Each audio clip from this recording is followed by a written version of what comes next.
Michael's Taco Tits is a very short-sighted person. So he and his beta goon squad come into Trump 2.0, and it's executive orders, it's concentration camp, it's deporting people who were here legally. It's just complete mayhem.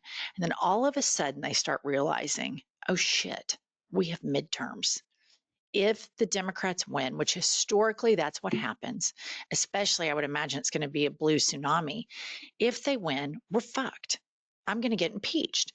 And so, of course, they're trying to cheat. And all they have to do is call the morally bankrupt piece of shit Abbott in Texas. And he immediately, like any beta does, he's a follower. He's an absolute follower. And so he wants to follow the buffoon at the top of the ticket and steal 5 seats. And in no other country, in no other democracy can you do this kind of thing.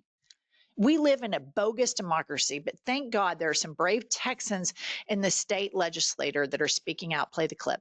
State Representative James Tallarico from Texas. If you're seeing this video, my Democratic colleagues and I have just left our beloved state to break quorum and stop Trump's redistricting power grab. Trump told our Republican colleagues to redraw the political maps here in Texas in the middle of the decade to get him 5 more seats and protect his majority in Congress. They're turning our districts into crazy shapes to guarantee the outcome they want in the 2026 elections. If this power grab succeeds, they will hang on to power without any accountability from the voters. But Texas Democrats are fighting back. We're leaving the state, breaking quorum, and preventing Republicans from silencing our voices and rigging the next election. We are not fighting for the Democratic Party. We are fighting for the democratic process, and the stakes could not be higher. We have to take a stand.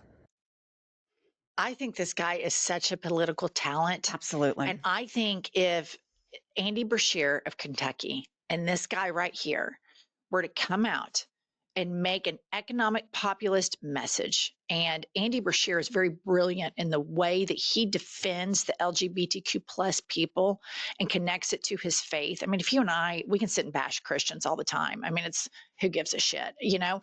But they're such credible messengers to rural America because they're both big Christians, but they're the Jesus style Christians, not the MAGA style Christians. They're the ones who are like, help the poor, don't judge, you know, they don't worship capitalism. But I would even take it a step further. I would say if Andy Beshear and this guy were to say, we will not take a cent from AIPAC, and we want to say that we do not support this fascist Israeli government, but we support the Jewish people. We support the Palestinian people. We don't support fascist regimes. I'm telling you, I think it would be the bluest of blue tsunamis, because I think that they could actually peel off voters. I think independents would go for them, but I think they would actually peel off some of the base because they would use people's faith against them, much the way MAGA does it for nefarious reasons. These guys would do it for good reasons. Well, we would assume they would do it, but I don't. I mean, what MAGA Christians have showed me thus far does not make me think they want to be better. They want to be cruel. They like it. And I look at this, and of course, Trump is trying to rig the election. You know, we already see him sending ICE into cities just in case he wants to declare martial law, because Donald Trump lies. He knows his policies are terrible. He knows that the economy is in the shitter. He knows he's raising prices across the board. So he just lies to people. And he's a cheater. It's his default setting. That's all he knows is cheating and Lives, corruption. taxes, businesses. He is a lifelong cheater. It is his default setting to cheat. It never, meritocracy has never occurred to him. It's always about cheating. So this I found really rich about him saying how he's going to lower drug prices when all he is doing is increasing them. And remember, the cost of insulin was going to be $35 when he entered his presidency. Well, now it's back at full stop. But here's what he said. Mr. President, what advice do you have for Republicans on Capitol Hill heading into midterms? What do they need to do? What can they do to, Well, one of the things they're going to be talking about pretty soon are the tremendous drop in drug prices. You know, we've cut drug prices by 1,200, 1,300, 1,400, 1,500%. I don't mean okay, that's 50%. enough. I mean. Why Are we even talking about people covering up for Biden's mental decline when this man is currently president and he is sitting there saying shit like that and nobody's saying that's not possible, sir? I know you like to be called sir. This man is a dipshit. He is a dope.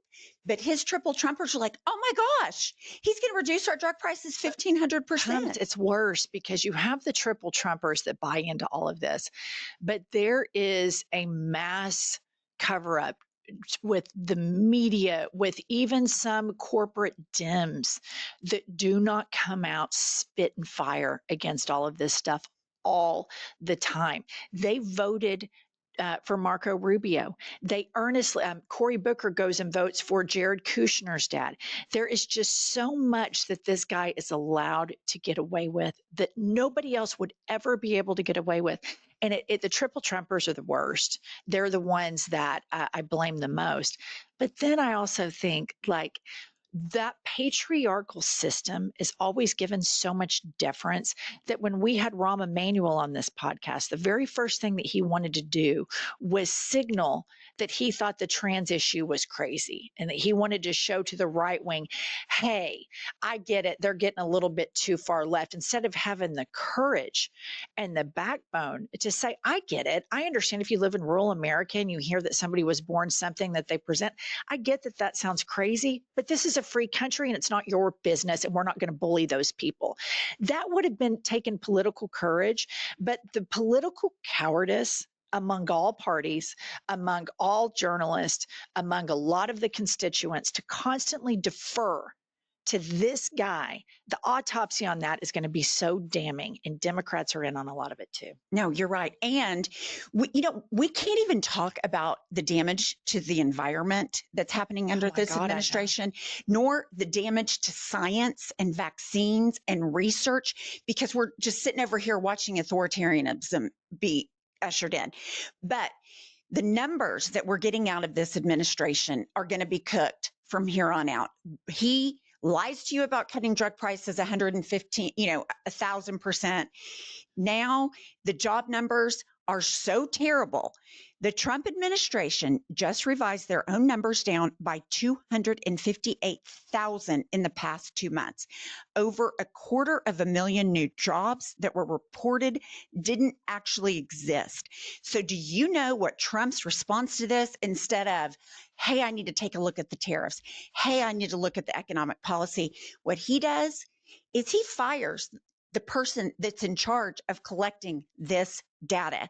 We see this from the New York Times, breaking news. President Trump moved to fire the official in charge of jobs data, claiming without evidence that labor numbers were being manipulated. And that is a play right out of Putin's playbook,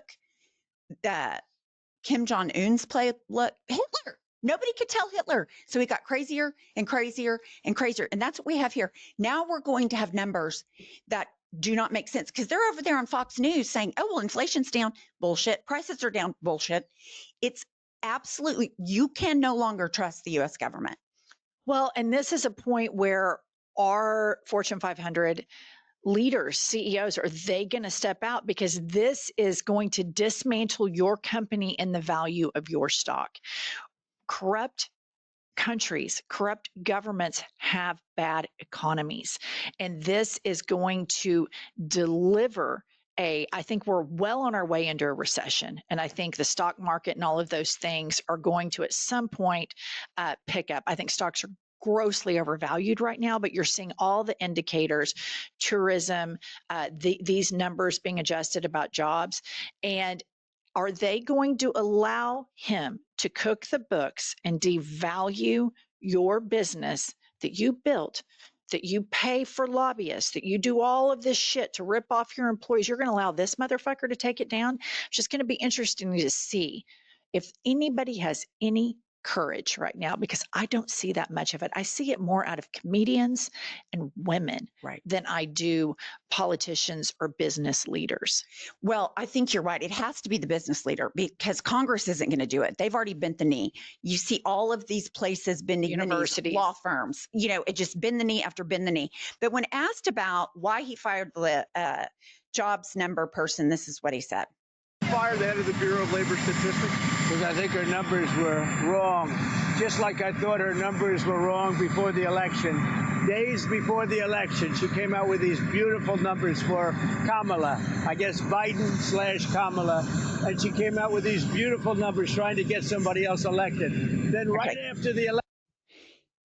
The first quarter jobs numbers he wasn't bitching about because he had cooked those books. But this is authoritarianism, full stop.